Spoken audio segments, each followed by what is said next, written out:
ദൈവത്തിൻ്റെ അതിപരിശുദ്ധ തിരുനാമം വാഴ്ത്തപ്പെടുമാറാകട്ടെ. ഈ ദേവാലയത്തിൻ്റെ വികാരി ബഹുമാനപ്പെട്ട തോമസ് അച്ഛൻ, എൻ്റെ പ്രിയ സഹപാഠി കൂടിയായിരിക്കുന്ന ജിസ്റ്റിൻ അനിയനച്ചൻ, ബഹുമാനപ്പെട്ട ശമാശൻ, മാതാപിതാക്കന്മാരെ, സഹോദരങ്ങളെ, വളരെ സന്തോഷത്തോടു കൂടിയാണ് ഞാൻ നിങ്ങളുടെ മുൻപാകെ നിൽക്കുന്നത്.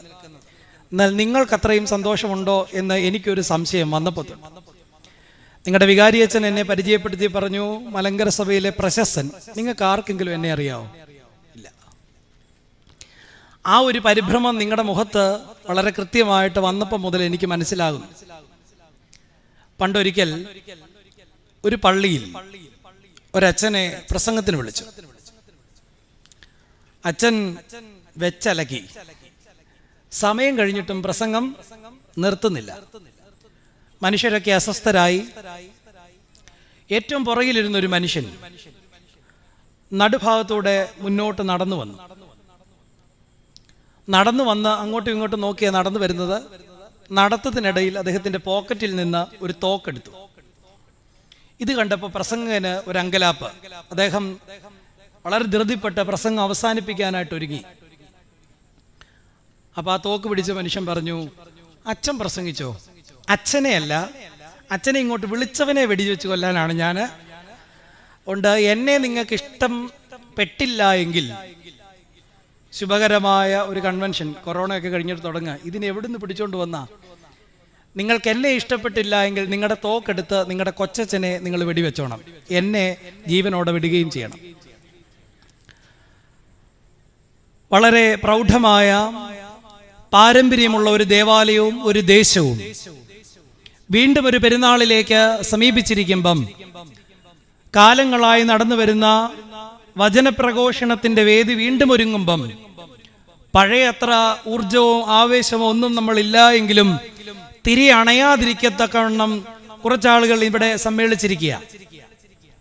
പെരുന്നാളുകളൊക്കെ വളരെ ഗംഭീരമായി പുനരാരംഭിച്ചിരിക്കുന്ന കൊറോണയ്ക്ക് ശേഷമുള്ള പോസ്റ്റ് കോവിഡ് പീരീഡിലാണ് നമ്മൾ ജീവിക്കുന്നത്. പെരുന്നാൾ ആശംസകളാണ് എല്ലായ്പ്പോഴും ഇനി നിങ്ങളുടെ ചെവികളിൽ മുഴങ്ങാൻ പോകുന്നത്. കടകളൊക്കെ ഒരുങ്ങി, വർണ്ണാഭമായ എല്ലാ ക്രമീകരണങ്ങളും ചുറ്റുപാടും വന്നു ചേർന്നു. എന്നാൽ ഞാൻ നിങ്ങളെ ആദ്യമേ തന്നെ ഒരു കാര്യത്തിൽ വളരെയധികം ശക്തമായ ഒരു താക്കീത് തരാൻ പോകുക.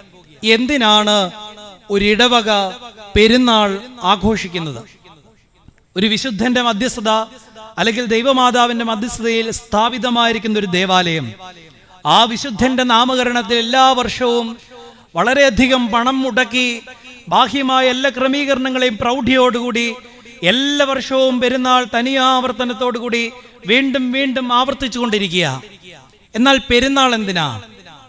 നമ്മുടെ ആർഭാടം കാണിക്കാനും നമ്മുടെ സന്തോഷത്തെ പ്രകടനമാക്കാനുമുള്ള ഒരു വേദിയോ ഒരു സന്ദർഭമോ അല്ല, മറിച്ച് ഒരു ഇടവകയുടെ പെരുന്നാൾ ഇടവക ജനത്തിന്റെ ആത്മീയ നിലവാരത്തിന്റെ കണക്കെടുപ്പ് ദിവസമാണ്.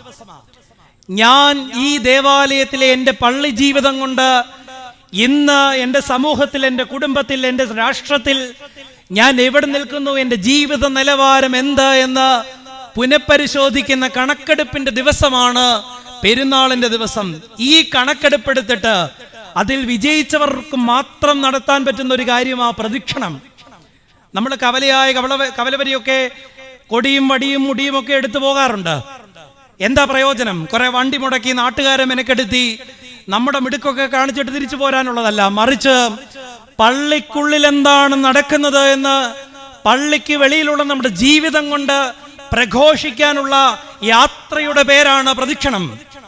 അതിനു വേണ്ടിയിട്ട് നിങ്ങൾ ഒരുങ്ങുമ്പം ഈ തിരുവചന ധ്യാനം ഇവിടെ നടത്തുന്നത് എന്തിനു വേണ്ടിയാണെന്ന് ചോദിച്ചാൽ, ഇതുവരെ സ്തേഫാനോ സഹദായുടെ മധ്യസ്ഥതയിൽ സ്ഥാപിതമായിരിക്കുന്ന ഒരു ദേവാലയമാണ് ഇതെങ്കിൽ, മരണത്തിന്റെ മുൻപിലും ക്രിസ്തുവിന് വേണ്ടി വളരെ ധീരതയോടുകൂടി നിന്ന ആത്മീയതയിൽ ഉന്നതി പ്രാപിച്ച ഒരു വിശുദ്ധന്റെ പെരുന്നാൾ നമ്മളായിരിക്കുമ്പം എൻ്റെ ആത്മീയ ജീവിതത്തിൽ എത്രമാത്രം വിശുദ്ധി നിലനിർത്തുവാൻ എനിക്ക് സാധ്യമായിട്ടുണ്ട് എന്ന ചോദ്യത്തിന് ഫലപ്രദമായ മറുപടി നൽകാൻ സാധിച്ചില്ല എങ്കിൽ ഈ ബലഹീനനായ ഞാൻ ഏറ്റെടുക്കേണ്ടി വന്നേനെ. ഇതിന്റെ ആരംഭം ശുഭകരമായിരിക്കട്ടെ, ഇതിന്റെ അവസാനവും ശുഭകരമായിരിക്കട്ടെ. പൗലോസ് അപ്പോസ്തലൻ പറയുന്നു, എനിക്ക് എൻ്റെ ക്രിസ്തുവിനെ അറിയണം. ദൈവത്തെക്കുറിച്ചുള്ള പരിജ്ഞാനം എങ്ങനെ നേടിയെടുക്കാൻ മനുഷ്യന് സാധ്യമാകും? അതിൻ്റെ ഒന്നാമത്തെ ദിവസമാ. ഇത് അത്ഭുതത്തോടു കൂടിയല്ലാതെ വീക്ഷിക്കുവാൻ നമുക്ക് സാധ്യമാകത്തില്ല. എന്തിനാണ് സ്വർഗം ചായ്ച്ച് ദൈവം മനുഷ്യരൂപമെടുത്ത് ഭൂമിയിലേക്ക് വന്നത്? ഒറ്റ കാര്യമേ ഉള്ളൂ, മനുഷ്യരായ നമ്മളെ ദൈവികരാക്കുവാൻ വേണ്ടിയിട്ടാ, ദൈവത്തെ ധരിക്കുന്ന മനുഷ്യരായി മാറുവാൻ വേണ്ടിയിട്ടാ. 25 നോമ്പ് നമ്മൾ ലാഘവ ബുദ്ധിയോടുകൂടി നോക്കുന്ന ഒരു നോമ്പാ. കൊറോണയും കൂടെ വന്നു കഴിഞ്ഞപ്പോൾ ആളുകൾ പറയുന്നത്, പണ്ടത്തെ പോലെ നോമ്പൊന്നും നോക്കാൻ അപ്പടി അങ്ങ് ക്ഷീണമാ. 3 വട്ടം കൊറോണ വന്നിട്ട് ദൈവം വിളിക്കാത്ത അച്ഛനാ ഞാൻ നോമ്പെടുത്തിട്ട് എനിക്കൊരു ക്ഷീണവും. ഇപ്പോഴും ആയുർവേദം കഴിക്കുന്നുണ്ട് ഒരു നോയമ്പില. പക്ഷെ നമുക്ക് ഒരു കാരണം അതാ. പോകട്ടെ, എൽദോ പെരുന്നാളിലേക്കുള്ള പ്രവേശനം തൊട്ട്, ആ നോമ്പിന്റെ ആരംഭം തൊട്ട് പിതാക്കന്മാർ ഓരോ ഞായറാഴ്ചയിലും ഓരോ വ്യക്തിത്വങ്ങളെ നമുക്ക് പരിചയപ്പെടുത്തി തരുന്നുണ്ട്. ദൈവത്തെ മനസ്സാലും ശരീരത്താലും ധരിച്ച, മനുഷ്യാവതാരത്തിന്റെ പൊരുള ജീവിതം കൊണ്ട് അനുഭവിച്ചറിഞ്ഞ ഓരോ കഥാപാത്രങ്ങളിലൂടെയാണ് എൽദോ പെരുന്നാളിലേക്ക് നമ്മൾ വന്നെടുക്കുന്നത്. ആദ്യം നാം കാണുന്നത് ഒരച്ഛനെയാണ്, ഒരു വെല്ലുവിളി വികാരിയാ. പേര് സക്കറിയ പുരോഹിതൻ. പുരോഹിതൻ വളരെ ഭംഗിയായി കുർബാന അണയ്ക്കുന്ന ഒരു പുരോഹിതനായിരുന്നു. തന്റെ തവണ വരുമ്പോൾ ദൈവാരാധനയ്ക്ക് വേണ്ടി ദൈവാലയത്തിലേക്ക് പ്രവേശിച്ച് ശുശ്രൂഷ നിറപടിയായി നിർവഹിക്കുന്ന ഒരു പുരോഹിതൻ. പക്ഷെ പുരോഹിതന് ഒരു ബലഹീനത സംഭവിച്ചു പോയി. മറ്റൊന്നുമല്ല, നിരന്തരമായി ദൈവസന്നിധിയിൽ പ്രാർത്ഥിച്ചു. പക്ഷെ പ്രാർത്ഥനയ്ക്ക് ഫലം തരുന്നൊരു ദൈവം ഈ ത്രോണോസിനരികിൽ നിൽക്കുന്നത് കാണാൻ പുരോഹിതന് കഴിയാതെ പോയി. നിരന്തരമായ പ്രാർത്ഥന ഉച്ചരിച്ച് ഇത് നിറപടിയായി നിർവഹിക്കപ്പെടുമോ ഇല്ലയോ എന്ന് ഒരു ആശങ്ക പുരോഹിതൻ ഉണ്ടായത് കൊണ്ടായിരിക്കാം ഗബ്രിയേൽ മാലാഖയുടെ ദൂതിൽ പുരോഹിതൻ സംശയിക്കുന്നുണ്ട്. പിന്നീട് വേദപുസ്തകം പറയുന്നത്, പിന്നീട് ഒറ്റ കുർബാന ആ കത്തനാരെ കൊണ്ട് സ്വർഗം ചൊല്ലിച്ചില്ല. കാരണം ചൊല്ലിത്തീർക്കാനുള്ളതല്ല വിശുദ്ധ കുർബാന. അതിന് ദൈവസാന്നിധ്യത്തിൽ നിന്ന് ശക്തിയും മറുപടിയും ലഭിക്കുന്ന മഹത്തായ കൂദാശയാണ്. സക്കറിയ പുരോഹിതന്റെ നാവ് പിന്നീട് ചലിക്കുന്നത് തനിക്കൊരു പുത്രൻ ജനിച്ചവന് പേരിടുന്ന സന്ദർഭത്തിലാ. അവിടെ പാടുന്നുണ്ട്, അത്യുന്നതന്റെ ശക്തി തന്റെ കണ്ണുകൊണ്ട് കണ്ടു, നീതിയിലും വിശുദ്ധിയിലും ജനത്തെ നയിക്കേണ്ടതിന് അവൻ തന്റെ വാഗ്ദാനങ്ങളെ മറക്കുന്നില്ല എന്ന് പുരോഹിതൻ പറയേ. ദൈവത്തെ ധരിച്ച പുരോഹിതനായി അംശവസ്ത്രങ്ങളിൽ മാത്രമല്ല, ജീവിതത്തിൽ ദൈവത്തെ ധരിച്ച ഒരു പുരോഹിതനെ പരിചയപ്പെടുത്തിക്കൊണ്ടാണ് ആരംഭിക്കുന്നത്. 2 ഒരു കന്യകയാ. നമുക്കെല്ലാവർക്കും സുപരിചിതയായ ദൈവത്തിന്റെ മാതാവാകുവാൻ ക്ഷണം ലഭിച്ച പരിശുദ്ധ കന്യമറിയാം അമ്മയാ. അവളെ കുറിച്ച് പറയുന്നത് ദൈവജനത്രി എന്ന. എന്തുകൊണ്ടാ? തൻ്റെ ജീവിതത്തിൽ വിവാഹ സ്വപ്നങ്ങൾ കണ്ടുകൊണ്ടിരുന്ന ഒരു യുവതിയുടെ അടുക്കലേക്ക് മാലാഖ വന്നിട്ട് പറയുന്നുണ്ട്, കൃപ നിറഞ്ഞവളെ നിനക്ക് വന്ദനം. എന്താണ് ഈ കൃപ? നമ്മൾ ഇന്ന് ഞാൻ കോട്ടയംകാരനാ. അച്ഛൻ പറഞ്ഞപ്പം മാറിപ്പോയെന്നുള്ളതേ ഉള്ളൂ. ഞാൻ കോലഞ്ചേരിക്കാരനല്ല, കോട്ടയംകാരനാ. ഈ കോട്ടയം തൊട്ട് തെക്കോട്ട് ഈ കൃപയ്ക്ക് വേറൊരു വേർഷനാ. എന്താ കൃപ? നല്ല വീടുണ്ടേ കൃപ, നല്ല കാറുണ്ടേ കൃപ, രോഗമൊന്നും ഇല്ലേ കൃപ, മക്കൾ UK പോയ കൃപ. ഇതല്ല കൃപ. കൃപ ദൈവസന്നിധിയിൽ നിങ്ങൾക്ക് ലഭിച്ചാൽ നിങ്ങൾ പേടിച്ചോണം. സുരക്ഷിതമായ ജീവിതത്തിൽ നിന്ന് ദൈവം കൽപ്പിക്കുന്ന അത്ര സുരക്ഷിതമല്ലാത്ത ഇടത്തിലേക്കുള്ള മാറ്റത്തിന്റെ പേരാണ് കൃപ. കുടുംബജീവിതം അല്ലെങ്കിൽ സുഖകരമായ ഒരു ജീവിതം മാത്രം മുൻപിൽ, ഇതാ ഞാൻ കർത്താവിന്റെ ദാസി. സ്വർഗത്തിന്റെ ക്ഷണം സുരക്ഷിതമായ ഒരു അനുഭവത്തിലേക്കല്ല, ഭൗതികമായ സമൃദ്ധി നേടിക്കൊടുക്കാനല്ല, മറിച്ച് അവളോട് പറഞ്ഞത് സുരക്ഷിതമല്ലാത്ത, കീർത്തി ലഭിക്കാത്ത, ജീവിതത്തിൽ എല്ലാവരും നിന്നെ ഒറ്റപ്പെടുത്തുന്ന ഒരു ജീവിതാനുഭവത്തിലേക്കുള്ള ക്ഷണമാ. പക്ഷെ അത് ദൈവത്തിന്റെ പദ്ധതിയാ. നീ ഏറ്റെടുക്കുന്നോ? അമ്മ പറഞ്ഞു, ഞാൻ ഇത് മനസ്സോടെ ഏറ്റെടുക്കുന്നു.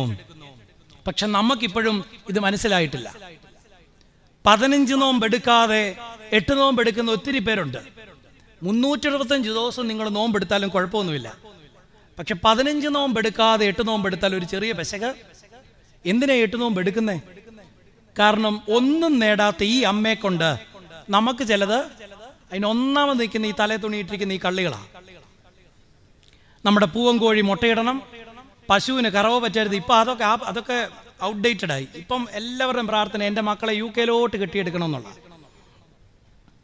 പ്രാർത്ഥനയുടെ തലം മാറി. ഞാൻ നിങ്ങളോട് ചോദിക്കട്ടെ, വേദപുസ്തകത്തിൽ എവിടെയെങ്കിലും സ്വന്തം പുത്രനെ കൊണ്ട് ഭൗതികമായ എന്തെങ്കിലും നേട്ടങ്ങൾക്ക് വേണ്ടി പുത്രനെ സമീപിച്ച ഒരു മാതാവിനെ കുറിച്ച് വേദപുസ്തകം രേഖപ്പെടുത്തിയിട്ടുണ്ടെങ്കിൽ ഇന്ന് ഞാൻ എൻ്റെ പ്രസംഗം അവസാനിപ്പിക്കാം. എന്താണ് ഈ ജീവിതം കൊണ്ട് അവൾ നേടിയെടുത്തത്? പാട്ടിൽ നമ്മൾ പാടുന്നുണ്ട്, പ്രഭാത നമസ്കാരത്തിൽ ആലപിക്കുന്നുണ്ട്, ആരും ഉയർത്തപ്പെട്ടില്ല ഇതുപോൽ അതിനാൽ സ്പഷ്ടം, മറിയമിനെ പോൽ ആരും താഴ്മപ്പെട്ടിട്ടില്ല. ദൈവസന്നിധിയിൽ സ്വർഗത്തിന്റെ പദ്ധതിക്ക് വേണ്ടി തന്നെ തന്നെ താഴ്ത്തിക്കൊടുത്തവളുടെ പേരാണ് ദൈവമാതാവ്. അവൾ ദൈവത്തെ ധരിച്ചവളായിരുന്നു.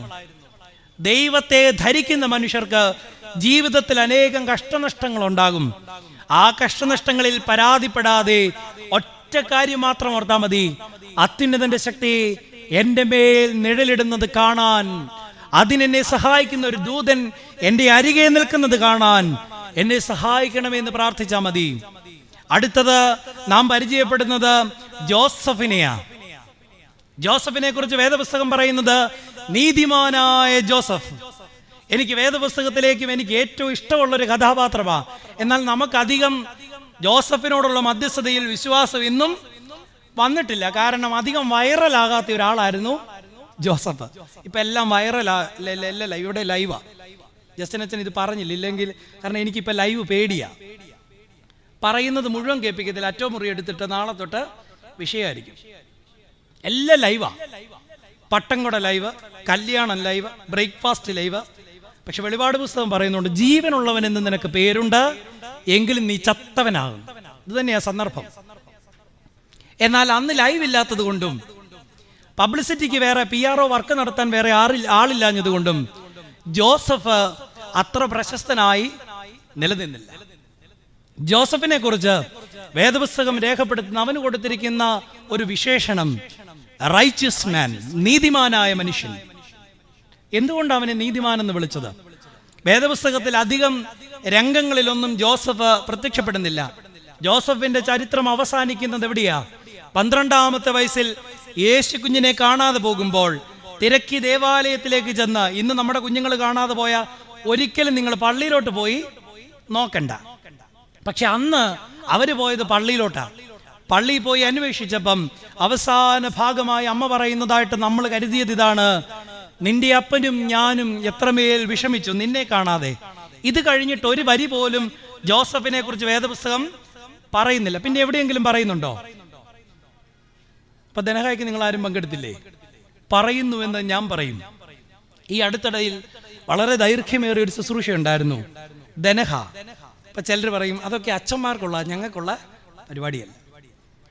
അതിൽ വെള്ളവാഴുവിന്റെ ക്രമത്തിൽ ഏവങ്കേലിയൻ ഭാഗമായി ക്രമീകരിച്ചിരിക്കുന്നത് യോഹന്നാന്റെ സുവിശേഷം 4-ാം അധ്യായമാണ്.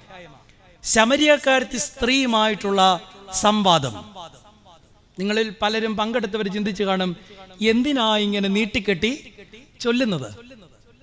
വളരെ ആശയഗർഭമായ ഒരു വേദഭാഗമാണ് ശമരിയക്കാരത്തി സ്ത്രീയുമായിട്ടുള്ള സംവാദം. യേശു തമ്പുരാൻ അവളെ സമീപിച്ച് സംസാരിക്കുന്നിടത്ത് ശമരിയക്കാരത്തി, കാരണം എന്താ? 5 ഭർത്താക്കന്മാർക്കുണ്ടായിരുന്നു. 6-ാമത്തവൻ അത്ര കൊള്ളത്തില്ലാത്തത് കൊണ്ട് ഭർത്താവായിട്ട് അംഗീകരിച്ചില്ല. അതിന്റെ അർത്ഥം എങ്ങനെ വേണമെങ്കിലും ചൂഷണം ചെയ്യാമായിരുന്ന ഒരു സ്ത്രീ ആയിരുന്നു ആര്? ശമരിയക്കാരത്തി സ്ത്രീ. എന്നാൽ വേദപുസ്തകം വളരെ ഭംഗിയായി പറയുന്നു, ഇന്ദ്രിയങ്ങൾ കൂടാതെ, കൈകൾ കൂടാതെ ആ സ്ത്രീയെ തൊട്ട പുരുഷനാണ് ക്രിസ്തു. ശരീരത്തിനപ്പുറത്തേക്ക് ഒരു സ്ത്രീയെ എങ്ങനെ മാനിക്കണമെന്ന് യേശുതമ്പുരാൻ പഠിച്ചത് എവിടെ നിന്നാണെന്ന് ചോദിച്ചാൽ ഞാൻ പറയും ജോസഫിൽ നിന്നാ. കാരണം പുരോഹിതനും കന്യകമറിയാമനും ജോസഫിനേക്കാൾ വ്യത്യസ്തമായ ഒരു ദർശനമാണ് ഉണ്ടാകുന്നത്. ഒരു ദൂതൻ അവരുടെ കണ്ണിന് മുൻപിൽ വന്ന് നിന്നിട്ടാ പറയുന്നത്. എന്നാൽ ജോസഫിന് വേദപുസ്തകം പറയുന്നത് സ്വപ്നത്തിൽ പ്രത്യക്ഷനായി എന്ന. സ്വപ്നത്തെ പിന്തുടർന്ന് താൻ ഏറ്റെടുക്കേണ്ടുന്ന സ്ത്രീ ഏറ്റെടുക്കുകയും അവളുടെ സംരക്ഷണവും അവളുടെ കുഞ്ഞിന്റെ സംരക്ഷണവും യാതൊരു പരാതികളുമില്ലാതെ അവളെ അപഹസിക്കാതെ ജീവിതത്തോട് ചേർത്ത് നിർത്തിയ ഉത്തമ പുരുഷനായിരുന്നു ആര്? ജോസഫ്. ഈ ജോസഫിനെ ഞാൻ പറയും പിന്നീട് ചരിത്രം പറയുന്നത് ക്രിസ്തുവിലൂടെയാ. ഇന്ന് നമുക്കെല്ലാം പോപ്പുലാരിറ്റി ഇഷ്ടമാ. അച്ഛന്മാരും ഒട്ട് പുറകോട്ടൊന്നുമല്ല. പള്ളികളിൽ ചെന്ന് കഴിഞ്ഞാൽ എന്തെങ്കിലുമൊക്കെ വർക്ക് ചെയ്തില്ലെങ്കിൽ സെന്റ് ഓഫിന് നിങ്ങൾ എന്തോ പറയും. ഞാൻ 6 വർഷം കൊണ്ട് 6 പള്ളിയിലിരുന്ന അച്ഛനാ. എൻ്റെ കയ്യിലിരിപ്പ് കൊണ്ടല്ല കേട്ടോ, മാറ്റാനുള്ള സൗകര്യത്തിന് വേണ്ടി ഇടയ്ക്കിടയ്ക്ക് എന്നെ മാറ്റിയെന്നുള്ളത്. ഒരു പള്ളിയിൽ നിന്ന് എനിക്ക് ട്രാൻസ്ഫർ തന്നപ്പം സെന്റ് ഓഫിന് ഒരാൾ പ്രസംഗിച്ചു, ഇതുപോലെ ഒരു അച്ഛനെ ഞങ്ങൾ കണ്ടിട്ടില്ല. ഞാനങ്ങ് പൊങ്ങിപ്പോയി. ഇതുപോലെ, പക്ഷെ 2 വർഷം കഴിഞ്ഞ് എനിക്ക് മനസ്സിലായ ടോൺ വേറെയായിരുന്നു. ഇതുപോലെ ഒരു അച്ഛനെ കണ്ടിട്ടില്ല. മനുഷ്യന്റെ മാനം നമ്മൾ ആഗ്രഹിക്കും, ഒരു ഫലവും ഇല്ല. കൂടി വന്ന 2 തലമുറ. അതിനപ്പുറത്തോട്ട് ഏറ്റെടുക്കണമെങ്കിൽ ദൈവത്തിൽ നമ്മൾ മറയണം. ക്രിസ്തുവിൽ നമ്മൾ മറഞ്ഞാൽ നമ്മുടെ ഓർമ്മ തലമുറ തലമുറ തലമുറ കൈമാറും. പരിശുദ്ധനായ പരിമല തിരുമേനിയെ നാം ഓർക്കുന്നത് എന്തുകൊണ്ടാ? ജീവിതത്തിൽ 10 പള്ളി പണിതത് കൊണ്ടല്ല, ജീവിതം ദൈവബന്ധത്തിൽ വിശുദ്ധിയിൽ ജീവിച്ചത് കൊണ്ടാ. ദൈവം നമ്മെക്കുറിച്ച് ഉദ്ദേശിക്കുന്നതും ഇത് മാത്രമാ, ദൈവത്തെ ധരിച്ച മനുഷ്യരാകണം. ക്രിസ്തുവിനെ ജീവിതത്തിലൂടെ അനുഭവിച്ചറിയുന്ന മനുഷ്യരായി തീരുവാൻ ഇടയാകണം. അടുത്ത ഞായറാഴ്ച ഏതാ? പിന്നീട് വരുന്ന ഞായറാഴ്ച ഒരു യാത്രയാ. എലിസബത്തിന്റെ അടുക്കിലേക്കുള്ള കന്യക മറിയാമിന്റെ യാത്രയുടെ ഞായർ. എന്തിനാ ഒരു ഞായറാഴ്ച ഇങ്ങനെയൊരു ധ്യാന ചിന്ത? സാധാരണഗതിയിൽ 2 സ്ത്രീകൾ കണ്ടാൽ ആരെ പറ്റിയായിരിക്കും സംസാരിക്കുന്നത്? അയ്യോ, കറ്റാനംകാർ അങ്ങനെയൊന്നും മിണ്ടത്തില്ല അല്ലേ? 3ാമതൊരു സ്ത്രീ ആയിരിക്കും, ഒരു സംശയവും ഇല്ല.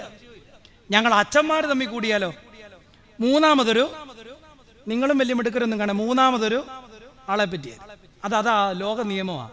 നമ്മുടെ വർഗത്തിലുള്ളതിനെ പറ്റിയായിരിക്കും നമ്മൾ സംസാരിക്കുന്നത്. എന്നാൽ ഇവിടെ 2 സ്ത്രീകളുടെ കൂടിക്കാഴ്ച വളരെ ശക്തമായ ഒരു എക്ലീസിയോളജിക്കൽ ബേസിസ് ഉള്ള ഒരു സാധനമാണ്. എന്തുകൊണ്ടാ? കന്യക മറിയാം ഏറ്റെടുത്ത സ്വർഗത്തിന്റെ പദ്ധതിയെ തിരിച്ചറിയാനുള്ള വ്യാപ്തി ആ സമൂഹത്തിനില്ലായിരുന്നു. എല്ലാവരും അവളെ കുറ്റപ്പെടുത്തി. അവിഹിതമായ മാർഗത്തിൽ നടന്നതുകൊണ്ട് അവിഹിതമായി ഗർഭം ധരിച്ച ഒരു സ്ത്രീയാണെന്ന് എല്ലാവരും അവളെ ആക്ഷേപിച്ചപ്പോൾ കന്യക മറിയാം തന്റെ ജീവിതത്തെ ഒന്ന് പരിശോധിച്ചു. എന്റെ ഈ സ്വർഗാനുഭവത്തെ തിരിച്ചറിയാൻ കെൽപ്പുള്ള ഒരാളെങ്കിലും എന്റെ ജീവിതത്തിലുണ്ടോ? അതിനുവേണ്ടി പുറപ്പെട്ട യാത്രയായിരുന്നു ഇത്. ചെന്നെത്തിയത് എലിസബത്തിന്റെ ഭവനത്തിലാ. ഭവനത്തിലേക്ക് പ്രവേശിക്കുന്ന കന്യക മറിയാം കേട്ട ആദ്യത്തെ ശുഭവചനം എന്താ? എലിസബത്ത് ചാടി എഴുന്നേറ്റു, ഗർഭത്തിൽ പ്രജതുള്ളി, പരിശുദ്ധാത്മാവിൽ നിറഞ്ഞവൾ പറഞ്ഞു, എന്റെ ദൈവത്തിന്റെ മാതാവ് എന്റെ അടുക്കൽ വരുവാനുള്ള മാനം എനിക്ക് എവിടെ നിന്ന്? സ്വന്തം ജീവിതത്തെ ഇതുപോലെ പ്രകാശിപ്പിച്ച മറ്റൊരു വാക്ക് കന്യക മറിയാം കേട്ടിട്ടില്ല. ഞാൻ കല്യാണം കഴിച്ച ഒരു അച്ഛനല്ല. നിങ്ങളൊക്കെ കല്യാണം കഴിച്ചവരും കഴിപ്പിച്ചവരും കഴിക്കാൻ ആഗ്രഹിക്കുന്നവരും കഴിക്കാൻ പോകുന്നവരും ഒക്കെയല്ലേ. എനിക്ക് നിങ്ങളോടൊരു ചോദ്യം, ഞാൻ നിങ്ങളെ വെല്ലുവിളിച്ച് തന്നെ ചോദിക്കാൻ പോവാ. നിങ്ങൾക്കെല്ലാ ബന്ധവും സ്വന്തവും ഉണ്ടെന്ന് പറയുമ്പം ഞാൻ നിങ്ങളോടൊരു ചോദ്യം ചോദിക്കട്ടെ. നിങ്ങളുടെ ജീവിതത്തിലെ പരാജയങ്ങളെ, പ്രതിസന്ധികളെ കുറ്റപ്പെടുത്താത്ത, നിങ്ങളോട് ചേർന്ന് നിൽക്കുന്ന ഉത്തമയായ ഒരു എലിസബത്ത് നിങ്ങളുടെ ജീവിതത്തിലുണ്ടോ? എലിസബത്ത് എന്ന് പറഞ്ഞതുകൊണ്ട് ജെൻഡർ ഡിഫറൻസ് ഒന്നും നോക്കണ്ട. നിങ്ങളുടെ ജീവിതത്തിലെ വീഴ്ചകളെ കുറ്റപ്പെടുത്താതെ നിങ്ങളുടെ കൂടെ നിൽക്കാൻ നിങ്ങൾക്ക് ഒരു എലിസബത്തിനെ സമ്പാദിക്കാൻ സാധിച്ചിട്ടുണ്ടോ? ഇല്ല എങ്കിൽ നമ്മുടെ പരാജയമാണ്. ഞാൻ അധികം കല്യാണമൊന്നും കഴിപ്പിച്ചിട്ടില്ല. പക്ഷെ എല്ലാ കല്യാണം കഴിപ്പിക്കുന്ന കുഞ്ഞുങ്ങളോടും ഞാൻ പറയും, മക്കളെ ഒരു കാര്യം ഓർത്താൽ മതി, കുടുംബജീവിതം ധന്യമാകാൻ അവൾ എനിക്കെന്തുമാത്രം സന്തോഷം തന്നുവെന്ന് കണക്കെടുക്കാൻ പോയാൽ ജീവിതത്തിൽ ഒരിക്കലും സ്വസ്ഥത കിട്ടത്തില്ല. എന്നാൽ നിങ്ങൾ ഒരു കാര്യത്തിൽ മത്സരിച്ചാൽ മതി, ദൈവം എനിക്ക് തന്നിട്ടുള്ള ജീവിത പങ്കാളിക്ക് എനിക്കെന്തുമാത്രം സന്തോഷവും സംതൃപ്തിയും കൊടുക്കാൻ സാധിച്ചിട്ടുണ്ട് എന്ന് കണക്കെടുത്താൽ മതി. ദൈവം എന്നെ ഏൽപ്പിച്ചു തന്നിരിക്കുന്ന എൻ്റെ കുടുംബത്തിൽ എനിക്കെന്തുമാത്രം തൃപ്തിയും സംതൃപ്തിയും കൊടുക്കാൻ സാധിച്ചിട്ടുണ്ട് എന്ന് കണക്കെടുത്താൽ, അതിനുവേണ്ടി പരസ്പരം വാശി പിടിച്ചാൽ കുടുംബജീവിതത്തിലെ പ്രതിസന്ധികളൊക്കെ ഒട്ടുമിക്കാലും പരിഹരിക്കാൻ നമുക്ക് സാധ്യമാകും. ദൈവത്തെ ധരിച്ചവൾക്ക് കിട്ടിയ അനുഗ്രഹമാണ് ഞാൻ പറയുന്നത്. She had an Elizabeth in her life. എന്നോട് ചോദിക്ക്, അച്ഛനൊരു എലിസബത്ത് ഉണ്ടോ? എനിക്കൊരു എലിസബത്ത് ഉണ്ട്. ഇനി നാളെ സോഷ്യൽ മീഡിയയിൽ ആരും ഇടരുത്, കല്യാണം കഴിക്കാത്ത ഒരു കള്ളപ്പാതിരി വന്നിട്ട് അയാളുടെ ജീവിതത്തിലേക്ക് ഒരു എലിസബത്ത് ഉണ്ടെന്ന് പറഞ്ഞു. എൻ്റെ ജീവിതത്തിൽ എനിക്ക് വളരെയധികം പ്രയാസം നേരിട്ടപ്പെട്ട ഒരു സമയത്ത് സന്ധ്യാനമസ്കാരത്തിന് ഞാൻ എൻ്റെ പള്ളിയിലേക്ക് പ്രവേശിച്ചു. മറവലിച്ച് പിതാവിനും പുത്രനും പരിശുദ്ധ റൂഹായിക്കും ചൊല്ലിക്കഴിഞ്ഞപ്പം എൻ്റെ ചങ്ക് പൊട്ടിപ്പോകുന്നത് പോലത്തെ പ്രയാസം, മനോദുഃഖം എനിക്ക് അടുത്തവർ ചൊല്ലാൻ മേലാതെ ഞാൻ വിങ്ങിപ്പൊട്ടി നിന്നു. എൻ്റെ ആ സന്ദർഭം സാഹചര്യം അറിയാവുന്ന എൻ്റെ ഒരു സഹോദര വൈദികൻ തൊട്ട് പുറകിൽ വന്ന് നിന്നിട്ട് ചൊല്ലി, തൻ്റെ സ്തുതികളാൽ ആകാശവും ഭൂമിയും നിറഞ്ഞിരിക്കുന്ന ബലവാൻ ദൈവം തമ്പുരാൻ പരിശുദ്ധൻ. എൻ്റെ മനസ്സിൽ ഞാൻ അനുഭവിച്ചറിഞ്ഞ ഒരു കുളിരുണ്ടെന്ന് ഞാൻ പറയും. I have an Elizabeth in my life. ഞാൻ എൻ്റെ ജീവിതത്തിൽ സമ്പാദ്യമായി കരുതുന്ന ഒരു എലിസബത്ത് എനിക്കുണ്ട്. ഇതെങ്ങനെ സാധ്യമാകും? പ്രതിഫലേച്ഛയില്ലാതെ ദൈവത്തെ ധരിച്ച് മനുഷ്യരോട്, സഹജീവികളോട് നമ്മൾ പെരുമാറുമ്പം ദൈവം സാധ്യമാക്കി തരുന്ന അനുഗ്രഹത്തിന്റെ പേരാണ് ഈ യാത്ര. അതുകൊണ്ട് ഇതൊന്നും വായിച്ച് കേട്ടുവിട്ട് പോയാൽ പോരാ, ഇത് ജീവിതത്തിലേക്ക് ഏറ്റെടുക്കാൻ നമുക്ക് സാധ്യമാകണം. ഒടുവിൽ ഒരു കഥാപാത്രത്തെ കൂടെ പറഞ്ഞുകൊണ്ട് ആ ഭാഗം അവസാനിപ്പിക്കുക. ദൈവത്തെ ധരിച്ചവരും ദൈവത്തെ അവന്റെ മനുഷ്യാവതാരത്തിന്റെ നാളുകളിൽ അനുഭവിച്ചറിഞ്ഞ മനുഷ്യരെയുമാണ് നാം ധ്യാനിക്കുന്നത്. ഒടുവിൽ നാം പരിചയപ്പെടുന്നത് വളരെ ശ്രേഷ്ഠനായ യോഹന്നാൻ സ്നാപകനെയാണ്. വേദപുസ്തകം അദ്ദേഹത്തെ കുറിച്ച് എഴുതുന്നത് വ്യത്യസ്തമായ ജീവിതചര്യ പുലർത്തിയ ആളുടെ പേരായിരുന്നു യോഹന്നാൻ. ഞങ്ങളുടേതുപോലെ നീളം കുപ്പായമില്ല, തികച്ചും മാർദ്ദവുമല്ലാത്ത വളരെ ഹാർഷായ പരുക്കനായ ഒട്ടകരോമം കൊണ്ടുള്ള വസ്ത്രം ധരിച്ച ഒരു മനുഷ്യൻ, അല്പവസ്ത്രധാരി. അവന്റെ ഭക്ഷണം എന്തായിരുന്നു? വെട്ടുക്കിളിയും കാട്ടുതേനും. ഈ വ്യത്യസ്തമായ ജീവിതചര്യ, വെട്ടിക്കിളി എന്ന് പറഞ്ഞാൽ വെട്ടിലിനെ പിടിച്ചു തിന്നൊന്നും അല്ല കേട്ടോ, അതൊരു സസ്യാഹാരമാണ്. വാളവര പോലത്തെ ഒരു പയറെന്ന് വേണേ പറയാം. വ്യത്യസ്തമായ ഒരു ജീവിതചര്യ അദ്ദേഹം പുലർത്തി. ഞാൻ ഈ അടുത്ത കാലത്തിരുന്ന് ചിന്തിക്കായിരുന്നു, പണ്ടൊക്കെ ആരെങ്കിലും ഗൾഫിൽ നിന്ന് വന്ന കുറച്ച് വെള്ളത്തുണിയൊക്കെ അച്ഛന്മാർക്ക് തരും. വെള്ളത്തുണി കണ്ട കാലം മറന്നു, ഒരുത്തനും തരുന്നില്ല. ഞങ്ങളുടെ കയ്യിലിരിപ്പുണ്ടായിരിക്കും. ഞാൻ എൻ്റെ കാര്യം അങ്ങ് പറയാം. അതുകൊണ്ടാണ് കുപ്പായത്തിൻ്റെ ഒക്കെ കളറ് മങ്ങിപ്പോയത്. പക്ഷെ അന്ന് വൈകിട്ട് ഞാൻ വായിച്ച വേദഭാഗം ഇതാ, യോഹന്നാന്റെ ജീവിതം. ഞാൻ ചിന്തിച്ചു, എന്തായിരിക്കാം ഒരു ബദൽ ജീവിത സംസ്കാരം അദ്ദേഹം രൂപപ്പെടുത്തിയത്? കാരണം ഈ ജനത്തിന്റെ ഔദാര്യം അനാവശ്യമായി പറ്റിയാൽ നാളെ ഈ ജനത്തോട് നേർക്ക് നേർക്ക് നിന്ന് സ്വർഗരാജ്യത്തിന്റെ മർമ്മം പറയാൻ സാധിക്കില്ല എന്നുള്ളതാണ്. ഈ ജനത്തിന്റെ മധ്യേ വന്ന് സർപ്പസന്തതികളെ വരുവാനുള്ള കോപത്തെ വിട്ടൊഴിവേൻ എന്ന് പറയുവാനുള്ള ആർജവത്വം തനിക്കുണ്ടാകേണ്ടതിന് ഇവരുടെ ഇടയിലല്ല, തികച്ചും വ്യത്യസ്തമായൊരു ജീവിതചര്യ അദ്ദേഹം പുലർത്തി. അതുകൊണ്ട് ലെവലേശം ഭയമില്ലാതെ അദ്ദേഹം മനുഷ്യന്റെ മുഖത്ത് നോക്കി പറഞ്ഞു, വരുവാനിരിക്കുന്ന കോപത്തെ വിട്ടൊഴിഞ്ഞുകൊള്ളുക. രാജാവിനോട് ചെന്ന് പറഞ്ഞു, നീ ചെയ്യുന്നത് തെറ്റ്. ഇത് പറയാൻ സാധാരണ മനുഷ്യന് പറ്റത്തില്ല. ഇന്ന് ക്രിസ്ത്യാനികൾക്കും പറ്റിപ്പോയിരിക്കുന്ന ഏറ്റവും വലിയ ഒരു അപജയം എന്താണെന്നറിയാവോ? എല്ലാത്തിനെയും നമുക്ക് ഭയമാ, എല്ലാത്തിനോടും നമുക്ക് ഭയമാ. ദൈവത്തെ ഭയമില്ലാതിരിക്കുന്നത് കൊണ്ടാണ് മറ്റെല്ലാത്തിനെയും നമുക്ക് ഭയം. അതുകൊണ്ടാണ് കൊറോണ അകത്തോട്ട് കയറാതിരിക്കാൻ ഗേറ്റ് അടച്ചിട്ട മണ്ടന്മാര് വരെ നമ്മുടെ ഇടയിലുണ്ട്. എല്ലാത്തിനെയും ഭയമാ. ജനിച്ചാൽ ഒരു നാൾ മരിക്കുമെന്നോർക്കണം. പക്ഷെ ഇപ്പോഴും കൊറോണ വരുമെന്ന് പേടികൊണ്ട് വീട്ടിലിരുന്ന് ഈ ശുശ്രൂഷകളിലൊക്കെ പങ്കെടുക്കുന്നവർ കാണും. ഞാൻ ഇരിക്കുന്നവരെ കുറ്റപ്പെടുത്തുകയല്ല, വാർദ്ധക്യം ചെന്നായിരുന്നു. നടക്കാവുന്ന പരുവത്തിൽ നടന്നില്ലെങ്കിൽ ഇരിക്കാവുന്ന പരുവത്തിൽ ഇരിക്കാൻ പറ്റത്തില്ല. എല്ലാത്തിനെയും നമുക്ക് ഭയമാ. എന്തുകൊണ്ടാ? ദൈവത്തെ ഭയമില്ലാത്തത് കൊണ്ടാ. ദൈവത്തെ ഭയപ്പെട്ടാൽ മറ്റൊന്നിനെയും ജീവിതത്തിൽ ഭയപ്പെടേണ്ട. യോഹന്നാൻ ഇങ്ങനെ മാറ്റപ്പെട്ടതിനൊരു കാരണം കൂടിയുണ്ട്. അവൻ ജീവിതത്തിൽ ആദ്യം പരിചയപ്പെട്ട ആള് ക്രിസ്തുവാ.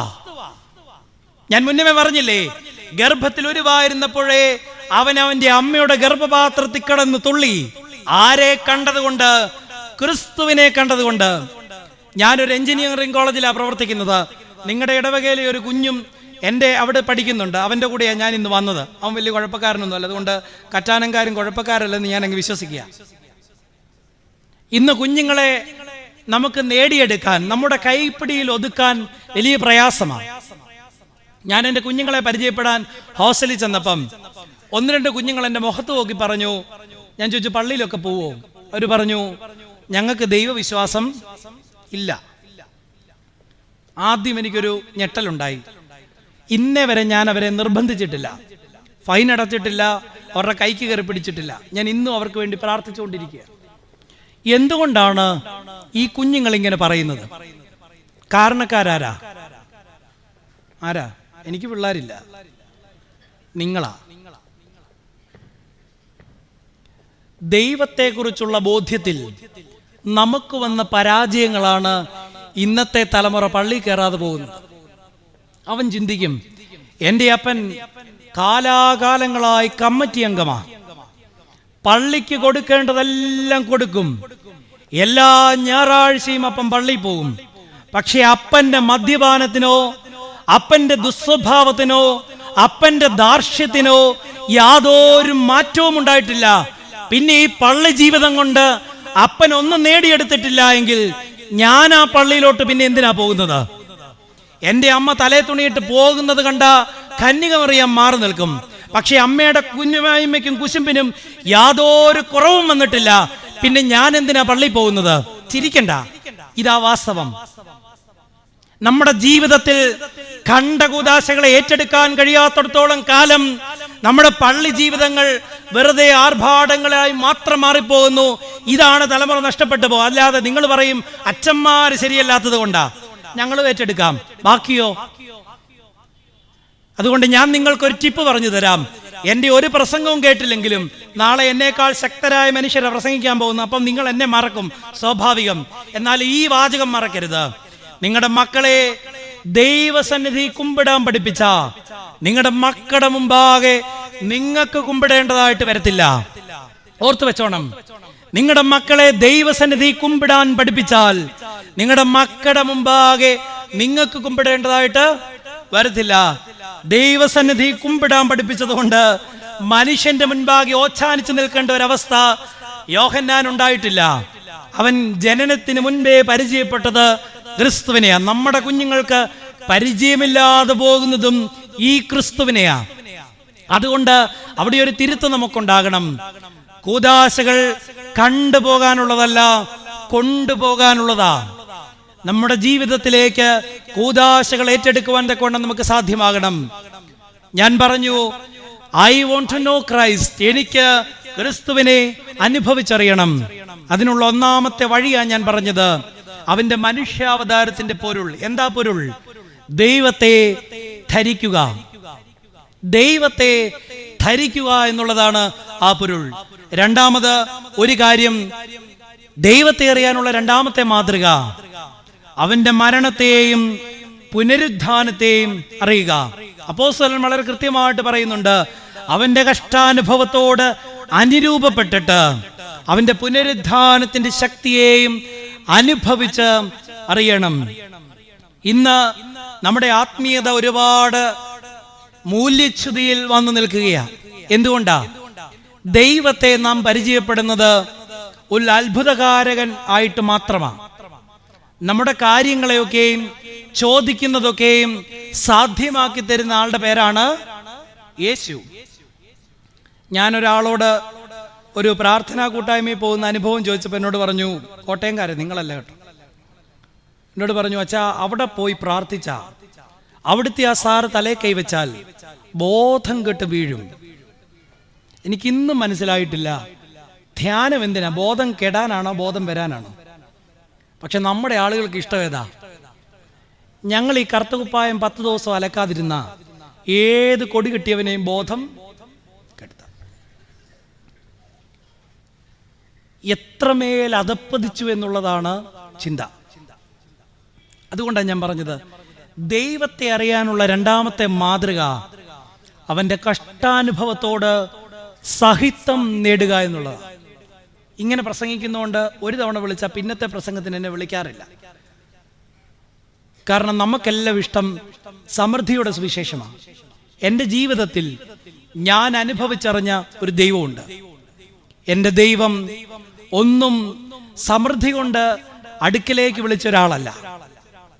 ഞാൻ ഇന്നിട്ടിരിക്കുന്ന ഈ കറുത്ത കുപ്പായം മേടിക്കാൻ നിവൃത്തിയില്ലാഞ്ഞൊരു കാലം എനിക്കുണ്ട്. വൈദിക സെമിനാരിയിൽ ഞാനും ജസ്സനച്ചനും ഒരുമിച്ച് പഠിച്ചതാണ്. പഠിക്കുന്ന സമയത്ത് ഞങ്ങളുടെ ഏറ്റവും വലിയ ആഗ്രഹമാണ് ആദ്യമായിട്ടൊരു കുപ്പായം ധരിക്കുക എന്നുള്ളത്. ഞാൻ എൻ്റെ ബാച്ചിലെ ആദ്യത്തെ പട്ടമേൽക്കുന്നയാളായിരുന്നു. ആ സമയത്ത് ഓടിച്ചെന്ന് എൻ്റെ അപ്പനോട് പറഞ്ഞു, അപ്പ തിരുമനസ് കൊണ്ട് പറഞ്ഞു കുപ്പായമൊക്കെ തയ്പ്പിച്ചോ, അതുകൊണ്ട് എനിക്ക് പൈസ തരണം. എൻ്റെ അപ്പൻ നിർധനായ ഒരു മനുഷ്യനായിരുന്നു. അദ്ദേഹം പറഞ്ഞു, ഇപ്പം 1 രൂപ എടുക്കാൻ നിവർത്തിയില്ല. ഞാൻ തിരിച്ച് സെമിനാരി വന്ന് എൻ്റെ സെമിനാരി ചാപ്പലിൽ കയറിയിട്ട് ഞാൻ ദൈവത്തോട് ഒരുപാട് പരിഭവപ്പെട്ടു. ഞാൻ ഒരു ബൈക്ക് ചോദിച്ചില്ല, ഒരു കാറ് ചോദിച്ചില്ല, ഒരു ലാപ്ടോപ്പ് ചോദിച്ചില്ല, മറ്റൊന്നുമല്ല. ശെമ്മാശനാകുമ്പോൾ ധരിക്കാനുള്ള കറുത്ത കുപ്പായത്തിന് തുണി പോലും നീ എനിക്ക് തരുന്നില്ലെങ്കിൽ ഞാൻ നിന്റെ പുറകെ പോന്നിട്ട് എനിക്ക് എന്ത് പ്രയോജനം? പക്ഷെ ദൈവം നടത്തുന്ന വിധങ്ങളെ അറിയത്തില്ല.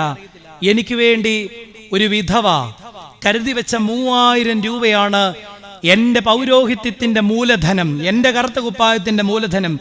അങ്ങനെ ഒരു ദൈവത്തെ കണ്ടതുകൊണ്ട് ഈ കൊതുക് പോലിരിക്കുന്ന അച്ഛന് നല്ല ഉറപ്പാണ്, കഷ്ടതകളോട് സഹിതം സൃഷ്ടിച്ചാൽ ഉപേക്ഷിക്കാത്ത ഒരു ദൈവം നമുക്ക് ഉണ്ട്. പണ്ട് കാർന്നവന്മാര് നമ്മളോട് പറഞ്ഞു, ആദ്യം കുഞ്ഞുങ്ങളെ പഠിപ്പിക്കേണ്ട സങ്കീർത്തനം ഏതാ? കറ്റാനത്ത് അതല്ലേ പഠിപ്പിക്കുന്നേ? ഏതാ? നിങ്ങൾക്കൊക്കെ അറിയാവോ? 23 എല്ലാവർക്കും അറിയാലോ. ചോദിക്കട്ടെ, നിങ്ങളുടെ അമ്മമാരെ ഒന്ന് കാണിക്കണം, ചെവിക്ക് പിടിക്കാനാ പഠിപ്പിച്ചില്ലെങ്കിൽ. 23-ാം സങ്കീർത്തനമായിരുന്നു ആദ്യം പഠിപ്പിക്കുന്നത്. എന്തുകൊണ്ടാ? ചെറുതായതുകൊണ്ടാണ്. ആയിരുന്നെങ്കിൽ 117 പഠിപ്പിച്ചാൽ മതിയായിരുന്നു. 1-ാം വാക്യം, യഹോവ എൻ്റെ ഇടയനാകുന്നു. ഇതിനപ്പുറം എന്താ പിന്നെ വേദപുസ്തകം വായിക്കേണ്ടത്? യഹോവ എൻ്റെ ഇടയനാകുന്നു. തുടർന്ന് ചൊല്ലി വരുന്നു, മരണത്തിന്റെ താഴ്വരയിൽ കൂടി ഞാൻ കടന്നുപോയാലും ഒരനർത്ഥവും ഭയപ്പെടുകയില്ല. നിന്റെ വടിയും കോലും എന്നെ ആശ്വസിപ്പിക്കും. മരണത്തിന്റെ താഴ്വരയിൽ കൂടി കടത്തിവിടാത്തൊരു ദൈവത്തെ പരിചയപ്പെടുത്തിയത് കൊണ്ടാണ് തലമുറയ്ക്ക് ദൈവവിശ്വാസം നഷ്ടപ്പെട്ടു പോയത്. കൃത്യമായി പറയണം, മരണത്തിന്റെ താഴ്വരയിലൂടെ നടത്തുന്ന ഒരു ദൈവമാണ് നമുക്കുള്ളത്. പക്ഷെ നീ എപ്പോഴും ഭയപ്പെടേണ്ട, കാരണം വടിയും കോലുമായി നിനക്ക് സഹിതം സൃഷ്ടിക്കുന്ന ഒരു ദൈവം നിന്റെ കൂടെ ഉണ്ട്. ഈ ബോധ്യത്തിലേക്ക് നമ്മുടെ തലമുറകളെ വളർത്തിയാൽ ദൈവവിശ്വാസം നഷ്ടപ്പെടാതെ അവരെ വീണ്ടെടുക്കാൻ നമുക്ക് സാധ്യമാകും. അവന്റെ കഷ്ടാനുഭവത്തോട് ചേർന്ന് നിൽക്കാൻ നാം അഭ്യസിക്കണം. കാരണം എന്താ? ഇനി വലിയ നോമ്പിലേക്ക് നമ്മൾ പ്രവേശിക്കാൻ പോകുക, അധിക ദൂരമില്ല. നോമ്പിന്റെ മധ്യത്തിൽ 25-ാം ദിവസം പുരോഹിതൻ ദേവാലയ മധ്യത്തിൽ ഒരു ഗോകുൽത്ത നാട്ടും. ആ ഗോകുൽത്താമേൽ ഒരു സ്ലീബ ആഘോഷിച്ച് നാട്ടുകയും ചെയ്യും. കോട്ടയം ഭദ്രാസനത്തിന്റെ കാലം ചെയ്ത ഈവാനുസ് തിരുമേനി ഇതുപോലെ കൺവെൻഷൻ ഒന്നും പ്രസംഗിക്കത്തില്ലായിരുന്നു. തിരുമേനിക്ക് ഒറ്റ കാര്യം എപ്പോഴും പറയാനുണ്ടായിരുന്നുള്ളൂ, മക്കളെ കുരിശ് വരയ്ക്കണം, കുരിശ് ധരിക്കണം, കുരിശ് വഹിക്കണം. ആദ്യത്തെ 2 എളുപ്പാ അല്ലേ? കോട്ടയത്തിന് തെക്കോട്ട് പോകുന്ന നെറ്റിന്ന് കൈയെടുക്കാൻ മേലാത്ത പോലെ കുരിശും തൊട്ടിയാ. ഈ കുരിശ് വരയുടെ അർത്ഥം എന്നാ? സ്വർഗത്തിൽ നിന്ന് ഭൂമിയിലേക്ക് വന്ന് ഇടതേതിന്റെ മക്കളായ നമ്മളെ വലതേതിൻ്റെതാക്കി തീർത്തു. ഇതാണ് കുരിശുവരയുടെ അർത്ഥം. ഓരോ കുരിശും തൊട്ടി കണ്ട് കുരിശ് വരയ്ക്കുമ്പോഴും ഇത് ഓർത്തോണം, ഒരു പ്രാർത്ഥന ചൊല്ലിക്കണം, കർത്താവേ ദാവീദ് പുത്ര എന്നോട് കരുണ തോന്നണം. ഏത് കുരിശും തൊട്ടി കണ്ടാലും വരച്ചോ, പക്ഷെ പ്രാർത്ഥന ഇതായിരിക്കണം, കർത്താവേ ദാവീദ് പുത്ര എന്നോട്. അതുകൊണ്ട് വരയ്ക്കാൻ വലിയ പ്രയാസമൊന്നുമില്ല, വഹിക്കാനാണ് പ്രയാസം. ധരിക്കാനും വലിയ പ്രയാസം. നല്ല 1 പവന്റെ ഒരു കുരിശ് തന്ന ആർക്കാ ബുദ്ധിമുട്ട്? ഒരു കുഴപ്പമില്ല. പക്ഷേ കുരിശ് വഹിക്കണമെന്ന് പറയുന്നിടത്ത് നമ്മൾ ഇടയും. വള്ളംകുളത്തെ ആനയെ പോലെ നമ്മൾ ഇടയും. എന്തുകൊണ്ടാ? കഷ്ടത ക്രിസ്തീയ ജീവിതത്തിൽ ഏറ്റെടുക്കാൻ നാം ഇന്നും അഭ്യസിച്ചിട്ടില്ല. ഗോകുൽത്ത നാട്ടി ഒരു സ്ലീബ ആഘോഷിച്ചു വെക്കുമ്പം പുരോഹിതൻ പറയും, ഇതിന് ഒരു പഴയ നിയമ ചരിത്രമുണ്ട്. എന്താ ചരിത്രം? ജനത്തെ അഗ്നിസർപ്പം കടിക്കുമ്പം, അഗ്നിസർപ്പത്തിന്റെ കടിയേറ്റ് അനേകരും മരിക്കുന്ന സന്ദർഭത്തിൽ യഹോവയായ ദൈവം മോശയോട് പറഞ്ഞു, മോശേ മോശേ നീ പിച്ചള കൊണ്ടൊരു സർപ്പത്തെ ഉണ്ടാക്കുക, അത് പാളയത്തിന്റെ മധ്യേ നാട്ട്, അതിലേക്ക് നോക്കുന്നവർ ജീവിക്കും. നോക്കേണ്ട ഉത്തരവാദിത്തം ആരുടെയാ? കടി കൊണ്ടവന്റെയാ. നോക്കിയാൽ ജീവിക്കും. അടുത്തിടയിലൊരു പ്രസംഗം കേട്ടപ്പോഴാണ് ഞാനും ചിന്തിച്ചത്, സത്യത്തിൽ പാമ്പ് കടിച്ചാൽ നോക്കാൻ വെക്കേണ്ടുന്ന സാധനം അതിനെതിരെയുള്ള ഒരു സാധനമായിരുന്നു അല്ലേ? വെക്കേണ്ടത് ഒരു കീരിയായിരുന്നു അല്ലേ? നമ്മൾ അത്രയൊന്നും ചിന്തിക്കാത്തതുകൊണ്ട് ഞങ്ങൾക്ക് ആ ഭാരമൊന്നുമില്ല. വെക്കേണ്ടത് ഒരു കീരിയ. പക്ഷെ ദൈവം പറഞ്ഞു പിച്ചള കൊണ്ട് ഒരു സർപ്പത്തെ തന്നെ ഉണ്ടാക്കണം. നമുക്ക് ആ സ്ഥാനത്ത് എന്താ? ഒരു സ്ലീബായ. എന്താ അതിന്റെ അർത്ഥം? അത് കഴിഞ്ഞ് പള്ളിയിലേക്ക് പ്രവേശിക്കുമ്പോഴും ഇറങ്ങുമ്പോഴും ഒക്കെ ആ ഗോകുൽത്തായ മുത്തിയ നാം പുറത്തേക്കും അകത്തേക്കും പ്രവേശിക്കുക. എന്താ അതിന്റെ അർത്ഥം? ദൈവം നമ്മുടെ ജീവിതത്തിൽ വെക്കുന്ന എല്ലാ അനുഭവങ്ങളെയും ഈ കുരിശോളം ഉയർത്തി അതിനേക്ക് താതാമിത്യം പ്രാപിക്കുവാൻ നമുക്ക് സാധ്യമാകണം. നമ്മുടെ ജീവിതത്തിൽ ദൈവം വെച്ച് നീട്ടുന്ന എല്ലാ അനുഭവങ്ങളെയും ഈ കുരിശിനോളം ഉയർത്തി ക്രിസ്തുവിൽ കാണാൻ നമുക്ക് സാധിച്ചാൽ ക്രിസ്തീയ ജീവിതത്തിൽ നമ്മെക്കുറിച്ച് മറ്റുള്ളവർ പറയും, ഇതാ ഭക്തരായ മനുഷ്യർ. ഇല്ല എങ്കിൽ നമ്മൾ മനുഷ്യരിൽ ആശ്രയിക്കും, ദൈവത്തോട് പിറുപിറുക്കും. ജീവിതത്തിൽ വരുന്ന എല്ലാ അനുഭവങ്ങളെയും, ദൈവം തരുന്ന കൈപ്പറി എല്ലാ അനുഭവങ്ങളിലും ഈ ഒരു ബോധ്യം നിങ്ങളെ വഴി നടത്തണം. മനുഷ്യരോട് പറഞ്ഞു നടന്നിട്ട് കാര്യമില്ല, പള്ളി നടന്നിട്ട് കാര്യമില്ല. ഒരിടത്ത് പോയാൽ മതി. അവിടെ ചെന്നിട്ട് പക്ഷേ നമ്മുടെ അനുഭവങ്ങളെ, കൈപ്പേറിയ അനുഭവങ്ങളെ ക്രിസ്തുവാകുന്ന കുരിശോളം ഉയർത്തിവെച്ച് ക്രിസ്തുവിന്റെ കഷ്ടാനുഭവത്തോട് ചേർത്ത് വെച്ച് ചിന്തിച്ചാൽ ഏത് പ്രതിസന്ധിയെയും മറികടക്കുവാൻ നമുക്ക് സാധ്യമാകും. അച്ഛൻ എന്നെ പരിചയപ്പെടുത്തിയത് കൊണ്ട് എൻ്റെ അനുഭവം പറയാം. ഞാൻ എൻ്റെ 29ാമത്തെ വയസ്സിൽ ഒരാൾക്ക് കിഡ്നി കൊടുത്തിയ ഒരാളാ. കൊടുത്തത് കൊണ്ട് പറഞ്ഞതല്ല, അത് കൊടുക്കാനുണ്ടായ സാഹചര്യമാ. അവരത് കണ്ടുപിടിച്ചപ്പം ഏകദേശം വൈകിപ്പോയി, 2 കിഡ്നി ഫെയിലായി പോയി. ഞാൻ ഇത് കൊടുക്കാമെന്ന് പറഞ്ഞു. അത് കഴിഞ്ഞ് ഞാൻ ഒരു ഡോക്ടറോട് ചോദിച്ചു. ഡോക്ടറിനോട് ചോദിച്ചു, ചെറുപ്പക്കാരനല്ലേ, അത് കണ്ടാലും വലിയ മെനയൊന്നും ഇല്ലല്ലോ, അതുകൊണ്ട് ഒന്നുകൂടെ ആലോചിക്കുക, ചിലപ്പോൾ വല്ല ഡിപ്രഷനും അടിക്കാൻ സാധ്യതയുണ്ട്. പക്ഷെ എനിക്കത് പേടിയില്ലായിരുന്നു, കാരണം ബോധം ഉണ്ടല്ലേ ഡിപ്രഷൻ വരത്തുള്ളല്ലോ, അതുകൊണ്ട് ആ പേടി എനിക്കില്ല. ഗൈനക്കോളജിസ്റ്റ് ഒഴികെ ബാക്കി എല്ലാവരും എൻ്റെ ശരീരം പരിശോധിച്ച് നോക്കി. ഒരു ഡോക്ടർ പറഞ്ഞു സൂപ്പർ കിഡ്നിയാണ്, കൊടുത്തോളം പറഞ്ഞു. പക്ഷെ എനിക്കത് സാധ്യമായത് എൻ്റെ മിടുക്കോ എൻ്റെ ധൈര്യമോ അല്ല, വിശുദ്ധ കുർബാന അർപ്പിച്ചപ്പോഴുണ്ടായ എൻ്റെ ധൈര്യമാണ്. ഇത് പറഞ്ഞപ്പോൾ എനിക്കൊരു പരിഭ്രമം തോന്നി. പക്ഷെ വിശുദ്ധ കുർബാനയിൽ എനിക്കുണ്ടായ ഒരു ബോധ്യം, അതുകൊണ്ടാണ് ഞാൻ പറഞ്ഞത്, കുർബാന കണ്ടുപോയാൽ പോരാ, കുർബാന കൊണ്ടുപോകണം. എൻ്റെ ജീവിതത്തിൽ ഏറ്റവും വലിയ അനുഗ്രഹമായി ഞാൻ കരുതുന്നത് 2 കാര്യങ്ങൾ കയ്യിലെടുക്കാൻ പറ്റിയെന്നുള്ളതാ. ഒന്ന്, കർത്താവിൻ്റെ തിരുശരീര രക്തങ്ങൾ. ഞാൻ യോഗ്യനായതുകൊണ്ടല്ല, പക്ഷേ ദൈവം എനിക്കതിനൊരു അർഹത തന്നു എന്നുള്ളത് കൊണ്ടാ. 2, കർത്താവിൻ്റെ തിരുവചനമാ. ഈ 2 ധന്യതയും സമ്പത്തും ആ ജീവിതത്തിൽ ഏറ്റവും വലുത്. വിശുദ്ധ കുർബാന അർപ്പിച്ചപ്പം ഞാൻ ചിന്തിച്ചു, തമ്പുരാന് ഡിപ്രഷൻ ഉണ്ടായിട്ടുണ്ടോ? പുരാതന റോമിൽ ഒരു ക്ലേ ടാബ്ലറ്റ് കണ്ടുപിടിച്ചു. അതിലൊരു രൂപം കൊത്തിവെച്ചിട്ടുണ്ട്, ഒരു ക്രൂശിത രൂപം, കഴുതയുടെ ശിരസും മനുഷ്യന്റെ ഉടലുമുള്ള ഒരു ക്രൂശിത രൂപം. അത് അർത്ഥമാക്കുന്നത് ഇങ്ങനെയാണ്: നന്ദിയില്ലാത്തൊരു ജനതയ്ക്ക് വേണ്ടി സ്വന്തം ജീവിതം കളഞ്ഞ വിഡ്ഢിയായ ഒരു മനുഷ്യൻ. ആര്? ക്രിസ്തു. അങ്ങനെ ഒരു ക്രിസ്തു നമ്മുടെ തലവനായി നിൽക്കുമ്പം നമ്മളെടുക്കുന്ന പല തീരുമാനങ്ങളിലും, നമ്മുടെ പല സഹനങ്ങളിലും നമ്മുടെ കൂടെ നിൽക്കുന്നവർ നമ്മളോട് പറയും, നീ എന്താ ഇങ്ങനെ വിഡ്ഢിത്തം പ്രവർത്തിക്കുന്നത്? പക്ഷെ ക്രിസ്തുവിനു വേണ്ടി ചിലത് ത്യജിക്കുന്നിടത്താണ് നമ്മുടെ ജീവിതത്തിൽ വലിയ അനുഭവങ്ങൾ, വലിയ മാറ്റങ്ങൾ ഉണ്ടാകുന്നത്. എന്നോട് ഡിപ്രഷൻ ഉണ്ടാകുന്നവരോട് പറഞ്ഞവരോട് ഞാൻ പറയും, I have great impression about my God. എനിക്ക് എൻ്റെ ദൈവത്തെക്കുറിച്ച് ഇന്ന് അതീവ ശക്തമായ ഇഷ്ടം മാത്രം അവശേഷിക്കുന്നത്, വളരെ സജീവമായി നിൽക്കുക. അതുകൊണ്ട് എനിക്ക് യാതൊരു ഭയവുമില്ല, നിർഭയത്തോടു കൂടി ജീവിക്കാൻ പറ്റും. ഞാൻ പറയും, യഹോവ എന്ന ഇടയൻ എൻ്റെ കൂടെയുള്ളത് കൊണ്ട് മരണത്തിൻ്റെ താഴ്വരയിൽ കൂടി ഞാൻ കടന്നുപോയാലും അനർത്ഥവും ഭയപ്പെടുകയില്ല. കടത്തിവിടുമെന്നുള്ളത് നിശ്ചയമായ കാര്യമാണ്. ഇവിടെ ഈ ബോധ്യം നമുക്കുണ്ടാകണം. നമ്മുടെ കഷ്ടാനുഭവങ്ങളെ ക്രിസ്തുവിൻ്റെ കഷ്ടാനുഭവത്തോട് ചേർത്ത് വെക്കണം. പക്ഷെ പലപ്പോഴും നമ്മൾ ദൈവത്തിൽ നിന്ന് ആഗ്രഹിക്കുന്നത് അവന്റെ അത്ഭുതങ്ങളെ കാണാനാ. വേദപുസ്തകത്തിലെ മനോഹരമായൊരു രംഗമാണ്. ശിഷ്യന്മാരൊക്കെയും കടലിൽ പടകിൽ യാത്ര ചെയ്യുക. കർത്താവ് അവരോടൊപ്പമില്ല. കടലിൽ വലിയ തിരമാലകളൊക്കെ അടിക്കുന്ന സന്ദർഭത്തിൽ പരിഭ്രാന്തരായ ശിഷ്യർ നിൽക്കുക.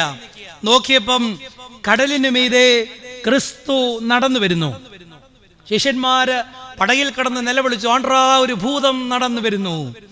പക്ഷെ അടുത്തടുത്ത് വന്നപ്പോൾ അവർക്ക് മനസ്സിലായി അത് നമ്മുടെ ഗുരുവാ, ക്രിസ്തുവാ. പത്രോസിനൊരാഗ്രഹം, ഞാനല്ലേ പാത്രക്കീസ്, അതുകൊണ്ട് ഒരു ചെറിയ ട്രിക്ക് ഇവന്മാരെ കാണിക്കണം. പത്രോസ് പറഞ്ഞു, നിങ്ങൾ അവിടെ നിൽക്ക്, ഇപ്പം ഞാനൊരു കൂട്ടം കാണിച്ചു തരാം. കർത്താവിനോട് പറഞ്ഞു, കർത്താവേ, നീ അവിടെ നിൽക്ക്, എനിക്കൊരു കാര്യം സാധിക്കാനുണ്ട്, നിന്നെ കൊണ്ട് എനിക്കൊരു കാര്യം സാധിക്കാനുണ്ട്. പത്രോസ് പടകിന് പുറത്തേക്ക് ഇറങ്ങി. കാറ്ററിയാവുന്ന, കടലറിയാവുന്ന, തിരയറിയാവുന്ന, തിരമാലകളറിയാവുന്ന പത്രോസിന്, കടലിന്റെ ആഴമറിയാവുന്ന പത്രോസിന് ഒരു ചുവടിനപ്പുറം വെക്കാൻ സാധ്യമായില്ല. പത്രോസ് കടലിൽ താണുപോയി.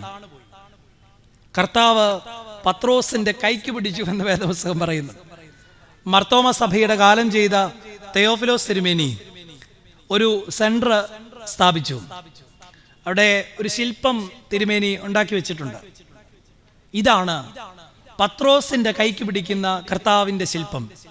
തിരുമേനി അതിനൊരു ക്യാപ്ഷനും കൊടുത്തു, ക്രൈസ്റ്റ് ദ ലിബറേറ്റർ, വീണ്ടെടുപ്പുകാരനായ ക്രിസ്തു. ഞാൻ പറയും, ആ കൈക്ക് പിടിച്ചതിലൂടെ കർത്താവ് പത്രോസിനോടൊരു കാര്യം പറഞ്ഞു, പത്രോസേ, ആർത്ത് അലയടിക്കുന്ന കടലിന്റെ നടുവിൽ നിന്റെ പടകിൽ നിന്ന് പുറത്തിറങ്ങി ഒരഭ്യാസവും നീ കാണിക്കണ്ട, ഒരത്ഭുതവും നീ കാട്ടേണ്ടതില്ല. നിന്റെ പടകിൽ നിനക്ക് ശാന്തനായി ഇരിക്കാൻ കഴിഞ്ഞാൽ മാത്രം മതി. എത്ര വലിയ പ്രതിസന്ധികൾ നിന്റെ പടകിന് ചുറ്റുമുണ്ടായാലും ദൈവത്തിൽ നീ വിശ്വസിക്കുന്നുവെങ്കിൽ നിന്റെ പടകിൽ നീ ശാന്തനായിരിക്കാൻ അഭ്യസിച്ചാൽ മതി. ഒരു ചെറുപ്പക്കാരൻ പള്ളിയിൽ വന്ന് മണിക്കൂറുകളോളം ഇരിക്കുക. അച്ഛൻ ചോദിച്ചു, നീ എന്തുവാടാ ഈ പള്ളി ചെയ്യുന്നത്? അവൻ പറഞ്ഞു, ഞാൻ എൻ്റെ ദൈവത്തെ നോക്കും, അവൻ എന്നെ നോക്കും, ഞങ്ങൾ സന്തോഷമായിരിക്കും. ദേവാലയത്തെ നിങ്ങൾ അങ്ങനെ കൂടെ കാണണം. നമുക്ക് ഞായറാഴ്ച കടയാണ് നമ്മുടെ പള്ളി. അത് കഴിയുമ്പം സെമിത്തേരി അതിലും സജീവമാണെന്ന് എനിക്ക് പലപ്പോഴും തോന്നാറുണ്ട്. ഒരിക്കലും അടയ്ക്കരുതാത്ത കതകിന്റെ പേരാണ് പള്ളിവാതിൽ. അതുകൊണ്ട് മൂപ്പന് ഇച്ചിരി കാശ് കൂടുതൽ കൊടുത്താലും എല്ലാ പള്ളികളുടെയും വാതിലുകൾ തുറന്നിടണമെന്ന അഭിപ്രായമുള്ളയാളാണ് ഞാൻ. പക്ഷെ കോളേജ് ഞാൻ അധികം തുറന്നിടാറില്ല. കാരണം ഈ പ്രേമരോഗികൾ കയറിയിരിക്കുന്ന സ്ഥലമാണ് ചാപ്പല്. എന്നാൽ ദേവാലയം എന്തിനുള്ളതാ? എൻ്റെ ദൈവത്തോട് മൗനമായി സംസാരിക്കാനുള്ള ഇടം കൂടിയാണ് ദേവാലയം. എൻ്റെ ജീവിതത്തിലെ പ്രതിസന്ധികളെ എൻ്റെ ദൈവത്തിൻ്റെ കഷ്ടാനുഭവങ്ങളോട് ചേർത്ത് ചിന്തിക്കുമ്പം എൻ്റെ ദൈവത്തിൻ്റെ ശക്തിയിൽ എനിക്ക് എഴുന്നേൽക്കാൻ സാധിക്കുമെന്ന ബോധ്യം. അതുകൊണ്ടാണല്ലോ കുറിയേലായിസോൻ പറഞ്ഞ് നമ്മൾ കുമ്പിട്ടിട്ട് വളരെ സജീവമായി എഴുന്നേൽക്കാൻ ഒരു ആത്മീയ അഭ്യാസം പിതാക്കന്മാർ നമ്മളെ പഠിപ്പിച്ചിരിക്കും. ഇപ്പൊ കുമ്പിടാനും മേലെ, കാരണം അതുപോലെ വയറാണ് നമുക്ക്. തിന്ന് തിന്ന് തിന്ന് നടക്കാതെയും ഇരുന്നും പണ്ടൊക്കെ വെള്ളം കോരുമായിരുന്നു. അതുകൊണ്ട് വെള്ളം കുറച്ചേ ചെലവാക്കത്തുള്ളൂ, നടക്കുമായിരുന്നു. ഇപ്പൊ രാവിലെ ഡോക്ടർ പറഞ്ഞാലേ നടക്കത്തുള്ളൂ. പണ്ട് കടയിൽ പോയി നമ്മൾ സാധനം മേടിക്കുന്നത് എങ്ങനെയായിരുന്നു? നമ്മുടെ വീട്ടിൽ വേണ്ടുന്ന ആവശ്യത്തിന്റെ ഒരു ലിസ്റ്റ് എഴുതി നമ്മുടെ പിള്ളേരുടെ കൊടുത്തു വിടും. 100 മല്ലി, 100 മുളക്. പിള്ളേർ ഓടിപ്പോയി ആ ലിസ്റ്റ് കടക്കാരൻ്റെ കൊടുക്കും. ആ ലിസ്റ്റിൻ പ്രകാരമുള്ള സാധനം മേടിച്ച്. ഇപ്പൊ എങ്ങനെയാ? എല്ലാ സൂപ്പർ മാർക്കറ്റാ. വേണ്ടത് കൊണ്ടല്ല, ഇതെനിക്കില്ല, ഇതൊരു വലിയ മിടുക്ക. ഇങ്ങനെ ജീവിച്ച് ജീവിച്ച് ജീവിച്ച് 40-49 ആവുമ്പോഴേ ഞങ്ങൾ ശോശപ്പായിടും. അതുകൊണ്ട് ജീവിക്കുന്നെങ്കിൽ വളരെ ആർജവത്വത്തോടുകൂടി നമുക്ക് ജീവിക്കാം. നമ്മുടെ ശക്തി, നമ്മുടെ ബലം, നമ്മുടെ ആർജവത്വം ക്രിസ്തുവിലായിരിക്കണം. ജീവിതത്തിൽ എന്തെല്ലാം പ്രതിസന്ധികൾ ഉണ്ടായാലും എൻ്റെ കർത്താവിൻ്റെ കഷ്ടാനുഭവത്തോട് ചേർക്കണം.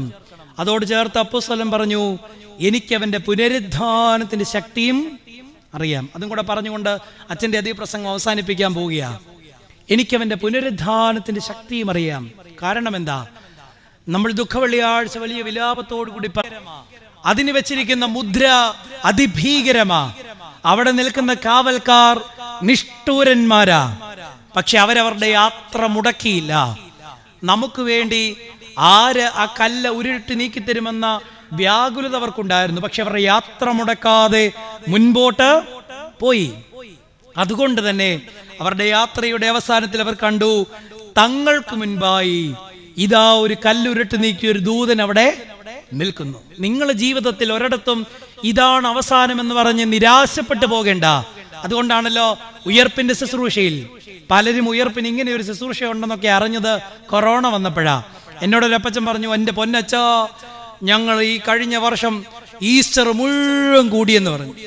ഞാൻ ചോദിച്ചു, എപ്പോഴാ ചായ? രാവിലെ കാപ്പി കുടിയൊക്കെ കഴിഞ്ഞ് ഞാനോളം കൂടി അങ്ങ് ഇരുന്നു, ലൈവ് മുഴുവനും കണ്ടെന്ന് പറഞ്ഞു. എന്താ പ്രയോജനം? ഉയർപ്പിൻ്റെ ഒരു പ്രഖ്യാപനമുണ്ട്. ദുഃഖവെള്ളിയാഴ്ച ദുഃഖവും ദുഃഖശനിയാരുടെ അനുഭവമൊക്കെ മാറിയിട്ട് പുരോഹിതൻ ആഘോഷിക്കുവാനായി കുരിശ് കൈകളിൽ എടുത്തിട്ട് പറയും, സഹോദരങ്ങളെ, ഒരു പുതിയ വാർത്ത ഞാൻ നിങ്ങളെ അറിയിക്കുന്നു. നമ്മുടെ മശിഹാ തമ്പുരാൻ ഉദ്ധാനം ചെയ്ത് തന്റെ ശത്രുക്കളെ പിന്നിലേക്ക് അടിച്ച് ഓടിച്ചിരിക്കുന്നു. സഹോദരങ്ങളെ, ഒരു പുതിയ വാർത്ത ഞാൻ നിങ്ങളെ അറിയിക്കുന്നു. നമ്മുടെ മശിഹാ തമ്പുരാൻ ഉദ്ധാനം ചെയ്ത് തന്റെ ശത്രുക്കളെ പിന്നിലേക്ക് അടിച്ച് ഓടിച്ചിരിക്കുന്നു. ഉദ്ധാനം ചെയ്ത ഒരു ക്രിസ്തു നമുക്കുള്ളത് കൊണ്ട് ഭാരപ്പെട്ട് നിന്നു പോകണ്ട. പഴയ നിയമത്തിൽ മോശ ജനത്തെ നയിച്ചു കൊണ്ടുപോകുമ്പം ചെങ്കടലിന് മുൻപിലെത്തി. തൊട്ടുപുറകിൽ ഫറവോൻ അതിശക്തമായ സൈന്യവുമായിട്ട് വരുന്നു. ജനമെല്ലാം മോശയ്ക്കെതിരെ പിറുപിറുത്തു, അങ്ങോട്ടും ഇങ്ങോട്ടും തർക്കിക്കാൻ തുടങ്ങി. പക്ഷെ മോശ നോക്കേണ്ടവനെ നോക്കി. ഞാൻ പലപ്പോഴും ചിന്തിച്ചു, ദൈവത്തിന് നേരത്തെ ഒരു ചിറകെട്ടിയിട്ടാൽ മതിയായിരുന്നു. പക്ഷെ ദൈവം പഠിപ്പിക്കുന്ന ഒരു വലിയ പാഠമതാ. യഹോവയായ ദൈവം മോശയോട് പറഞ്ഞു, നീ എന്റെ മുഖത്തേക്ക് നോക്കിയാൽ നീ നടക്കേണ്ടുന്ന വഴി ഞാൻ നിനക്ക് ചെങ്കടലിന് മുൻപിൽ സമൂഹം നിന്നിടത്താണ് ദൈവം കാറ്റടിപ്പിച്ച ചെങ്കടലിനെ പിളർന്ന് കൊടുത്തത്. നമ്മൾ അവസാനിച്ചു എന്ന് പറയുന്നിടത്തു നിന്നാണ് ദൈവം ആരംഭിക്കുന്നത്. അതുകൊണ്ട് ഒരിക്കലും നിങ്ങളുടെ ജീവിതത്തിലെ പ്രതിസന്ധികളിൽ 12 തിരി കൊടുത്ത് കർത്താവിനെ മയക്കാമെന്നാരും വിചാരിച്ച് പള്ളിയിലോട്ട് പോകരുത്. 1 കിലോ കുന്തിരിക്കും കൊടുത്താൽ വീണു പോകുന്ന ഒരാളുടെ പേരായിട്ട് ക്രിസ്തുവിനെ തലമുറയ്ക്ക് പരിചയപ്പെടുത്തി കൊടുക്കരുത്. മറിച്ച് ഞാൻ ബലഹീനനായി എൻ്റെ ബലഹീനത സമ്മതിക്കുന്നിടത്ത് എന്നെ കരുതുന്ന ഒരു ദൈവം എൻ്റെ കൂടെ ഉണ്ടെന്ന ബോധ്യത്തിൽ ഞാൻ ജീവിക്കും. എല്ലാ സന്ധ്യാപ്രാർത്ഥനയിലും അത് തന്നെയല്ലേ ആവർത്തിച്ച് നമ്മൾ ചൊല്ലുന്നത്? എൻ്റെ ഞെരുക്കത്തിൽ അവൻ എന്നോട് കൂടിയിരുന്ന് എന്നെ ബലപ്പെടുത്തി. ഇതൊന്നും ചൊല്ലാറില്ലേ? അതോ ചന്ദന മഴയൊക്കെ കഴിഞ്ഞിട്ടേ ഉള്ള ചൊല്ലത്ത്? ഇത് സന്ധ്യക്കേ ചൊല്ലേണ്ടതാ. സന്ധ്യയുടെ താഴും താക്കോലും ആ പ്രാർത്ഥന. എൻ്റെ ഞെരുക്കത്തിൽ അവൻ എന്നോട് കൂടിയിരുന്ന് എന്നെ ബലപ്പെടുത്തി ബഹുമാനിക്കും. ദൈവാനുഭവത്തെ ഈ നിലയിൽ കാണുവാൻ, അനുഭവിച്ചറിയാൻ നമുക്ക് സാധിക്കണം. ഞാൻ എൻ്റെ പ്രസംഗം അവസാനിപ്പിക്കുവാനായിട്ട് പോകുക. പൗലോസ് അപ്പോസ്തലൻ ജീവിതത്തിൽ ന്യായപ്രമാണവാദിയായി ക്രിസ്ത്യാനികളെ പീഡിപ്പിച്ച് നടന്നിടത്ത് ജീവിതത്തിൽ ഒരു ദൈവാനുഭവനം ഉണ്ടായി. സങ്കീർത്തനക്കാരൻ പറയുന്നത് പോലെ, taste and see how sweet is our Lord. ദൈവം നല്ലവനെന്ന് രുചിച്ചറിവീൻ. അങ്ങനെ രുചിച്ചറിഞ്ഞത് കൊണ്ട് അദ്ദേഹം ജീവിതത്തിൽ ഒന്നിനെയും വിലപിടിപ്പുള്ളതായി കണ്ടില്ല, ക്രിസ്തു ഒഴികെ. അതുകൊണ്ട് അദ്ദേഹം പറഞ്ഞു, I want to know my Christ. എനിക്ക് എൻ്റെ ക്രിസ്തുവിനെ അറിയണം. ക്രിസ്തുവിനെ അറിയാനുള്ള 2 മാതൃകകളാണ് ഞാൻ പറഞ്ഞു. ഒന്ന്, ദൈവത്തെ ധരിച്ച്. ഞാൻ പറയും, വലിയ കാര്യങ്ങളൊന്നും ചെയ്യാൻ പറ്റിയില്ലെങ്കിലും ഒരു മനുഷ്യനെ കണ്ട് നിറമനസ്സോടുകൂടി പുഞ്ചിരിക്കാൻ സാധിച്ചാൽ, ചിലതിൻ്റെ മോന്തയ്ക്കോട്ട് നോക്കി അന്ന് കഞ്ഞിയുടെ വെള്ളം കിട്ടത്തില്ല. കഴിഞ്ഞ ദിവസം ഒരു പള്ളി പ്രസംഗിക്കാൻ പോയിട്ട് ഒറ്റ ഒരു ആൻറ്റിയുടെ മുഖത്തോട്ട് നോക്കിയതേ ഉള്ളൂ. പിന്നീട് എനിക്ക് പറയാൻ ബബ്ബായിപ്പോയി. അത്രയ്ക്ക് മിടുക്കിയായിരുന്നു ആൻറ്റി. ആത്മാർത്ഥമായി നിങ്ങളൊന്ന് കൊടുത്തേ, എൻ്റെ സഹോദര, നിന്നോട് ഞാൻ നിരപ്പാകുന്നു. നിന്നോട് ഞാൻ വല്ലതും ചെയ്തു പോയിട്ടുണ്ട് എങ്കിൽ എന്നോട് ക്ഷമിക്കണമേ. ഇന്ന് അച്ഛന്മാർക്കും അത് പറയാൻ മടിയായതുകൊണ്ട് പലരും അത് ഉറക്കെ ചൊല്ലാറില്ല. കാരണം അത് പറഞ്ഞ അടുത്ത പൊതുയോഗത്തിന് അത് വെച്ചായിരിക്കും അച്ഛനെ വീഴിക്കും. നിർമ്മലതയോടും നിഷ്കളങ്കയോടും കൂടെ ഒരു മനുഷ്യനെ നോക്കി പുഞ്ചിരിക്കാൻ പറ്റിയാൽ അവർ നമ്മളെക്കുറിച്ച് പറയും, ഇതാ ദൈവത്തെ ധരിച്ച ഒരു മനുഷ്യൻ. 2, ക്രിസ്തുവിനെ അറിയാനുള്ള 2ാമത്തെ മാതൃകയായിരുന്നു അവന്റെ കഷ്ടാനുഭവത്തെയും അവന്റെ പുനരുദ്ധാനത്തെയും അനുഭവിച്ച് അറിയണം. ഒന്നും ഒന്നിൻ്റെയും അവസാനമല്ല. കൊറോണ പേടിച്ച് പള്ളിയിൽ വരാതിരിക്കുന്ന ആളുകളുണ്ടെങ്കിൽ കേട്ടോണം, എന്നാണെങ്കിലും മരിക്കും. മരണം പോലും അവസാനമല്ല. ആണോ? വിശുദ്ധ കുർബാനയിലാണ് ശോശപ്പ തിരുശരീരക്തങ്ങൾ കൊണ്ട് മൂടുന്നത്. അപ്പവും വീഞ്ഞും ക്രമീകരിച്ച് ശോശപ്പ കൊണ്ട് മൂടും. ആ ശോശപ്പ പിന്നീട് മാറ്റുന്നത് രൂപാന്തരപ്പെട്ട ഒരു അനുഭവത്തിന്റെ തലത്തിലാണ്. ഇത് തന്നെയാണ് ശവസംസ്കാരത്തിലും ചെയ്യുന്നത്. നമ്മുടെ മുഖം വെള്ള നിറമുള്ള ശോശപ്പ കൊണ്ട് മൂടും. എന്നിട്ട് പറയും, കർത്താവിന്റെ ഭവനത്തിലേക്ക് പോകാമെന്നവൻ എന്നോട് പറഞ്ഞപ്പോൾ ഞാൻ സന്തോഷിച്ചു. കാരണം ഇത് നീക്കപ്പെടുന്നതോടുകൂടി ഞാൻ കാണുന്നത് എന്റെ തേജസ്സുള്ള എന്റെ ദൈവത്തെയാ. ഈ ഒരു ചിന്ത ജീവിതത്തിലുണ്ടായാൽ പിന്നെ മരണത്തെ പോലും പേടിക്കേണ്ട കാര്യമില്ല. അതുകൊണ്ടാണ് ഞാൻ പറഞ്ഞത്, അവന്റെ കഷ്ടാനുഭവത്തെയും അവന്റെ പുനരുദ്ധാനത്തെയും അറിയണം. വെറുതെ ഉള്ള പരിഫറലായിട്ടുള്ള അറിവല്ല, അനുഭവിച്ച് അറിയണം. ഒരു കഥ പറഞ്ഞുകൊണ്ട് എന്റെ പ്രസംഗം അവസാനിപ്പിക്കട്ടെ. ഒരിടത്ത് വിരൽ വെച്ചു. എന്നാലും ഈ ഡ്രൈവറുടെ ധൈര്യം അപാരം. കത്തുന്ന കെട്ടിടത്തിലേക്ക് ഇടിച്ചു കയറ്റിയാണ് അവൻ നിർത്തിയത്. അവൻ നമ്മുടെ പെരുന്നാളുകളെ ദൈവം ചോദ്യം ചെയ്യും. മദർ തെരേസയുടെ പിൻഗാമി നമ്മുടെ പെരുന്നാളുകളെ ദൈവം ചോദ്യം ചെയ്യും. മദർ തെരേസയുടെ പിൻഗാമിയായി വന്ന സിസ്റ്റർ നിർമ്മല മരിച്ചപ്പം മലയാള മനോരമ അവരുടെ മരണത്തിനൊരു കുറിപ്പെഴുതി. പേരിന് ജീവിതം കൊണ്ട് ഒരു നിർവചനം. സിസ്റ്റർ നിർമ്മല. നമ്മളെക്കുറിച്ച് എന്നാ പറയും? എനിക്കിതുവരെ മനസ്സിലായിട്ടില്ല. എൻ്റെ പേര് നോബിൻ. ഞാൻ ആലോചിച്ച് എങ്ങനെ ഈ പേര് കിട്ടി. എൻ്റെ അപ്പൻ്റെ പെങ്ങള് പേരൂരുണ്ട്. അപ്പം അതുവഴി ഓടിയ ഒരു ബസ്സിൻ്റെ പേരായിരുന്നു. എൻ്റെ ജീവിതവും എൻ്റെ പേരുമായിട്ട് പൊരുത്തുണ്ട്. കാരണം ഒരു പള്ളിയിൽ 3 വർഷം ഇരിക്കാൻ എനിക്ക് ഒറ്റ സ്റ്റാൻഡിലും കിടന്നിട്ടില്ല. അതുകൊണ്ട് എൻ്റെ പേരും. നിങ്ങൾക്ക് ഒരുപാട് പേരില്ലേ? തങ്കച്ചൻ, തങ്കമ്മ. സ്വഭാവത്തിൽ തങ്കമായിട്ട് എന്തെങ്കിലും ഉണ്ടോ? നമുക്ക് പൊതുവായിട്ടൊരു പേരുണ്ട്, ക്രിസ്ത്യാനി. ക്രിസ്തു എവിടെ? ഈ ചോദ്യത്തിന്, ഈ കേൾവി നിങ്ങളെ സഹായിക്കട്ടെ എന്ന് ആത്മാർത്ഥമായിട്ട് പ്രാർത്ഥിക്കുന്നു. ഞാൻ ആദ്യം പറഞ്ഞ തോക്ക് നിങ്ങൾ മറക്കണ്ട. നിങ്ങളുടെ കൊച്ചച്ഛൻ ഇവിടെ അവശേഷിപ്പിക്കുന്നു. ഞാൻ എന്നെ ക്ഷണിച്ച വികാരിയച്ഛനോട് പ്രത്യേകമായി, അച്ഛന് എന്നെ മുൻപരിചയമില്ല, അച്ഛന് ആശങ്ക നന്നായിട്ടുണ്ടായെന്ന് അച്ഛൻ്റെ മുഖത്ത് നോക്കിയപ്പോൾ എനിക്ക് മനസ്സിലായായിരുന്നു. വന്നപ്പോൾ തന്നെ എനിക്ക് അത് ബോധ്യപ്പെട്ടു. പക്ഷെ അച്ഛൻ എന്നെ നിരന്തരം വിളിക്കുകയും എൻ്റെ കാര്യങ്ങളൊക്കെ ചോദിക്കുകയും ചെയ്തു. എന്നെ ക്ഷണിച്ചതിലുള്ള അച്ഛനോടുള്ള നന്ദി, സ്നേഹം അറിയിക്കുന്നു. എൻ്റെ പ്രിയ സുഹൃത്തും എൻ്റെ സഹപാഠിയും എൻ്റെ ജ്യേഷ്ഠനുമാണ് ജസ്റ്റിൻ അനിയൻ അച്ഛൻ. എൻ്റെ അച്ഛനെ നിങ്ങൾ പൊന്നുപോലെ നോക്കണം. അച്ഛനെ കൈകാര്യം ചെയ്യുന്നതൊക്കെ വളരെ സൂക്ഷ്മമായിട്ട് കൈകാര്യം ചെയ്യണം. അച്ഛനെ ഓർത്തതിൽ അച്ഛനോടുള്ള നന്ദി അറിയിക്കുന്നു. എന്നെ ക്ഷണിക്കുവാൻ ഇതിൽ സഹകരിച്ച ഇതിൻ്റെ ചുമതലപ്പെട്ടവരോടും കേട്ടിരുന്ന നിങ്ങളെല്ലാവരോടുമുള്ള നന്ദിയും സ്നേഹം അറിയിച്ചുകൊണ്ട് നിർത്തുന്നു. ദൈവം നമ്മെ വാഴ്ത്തി അനുഗ്രഹിക്കട്ടെ.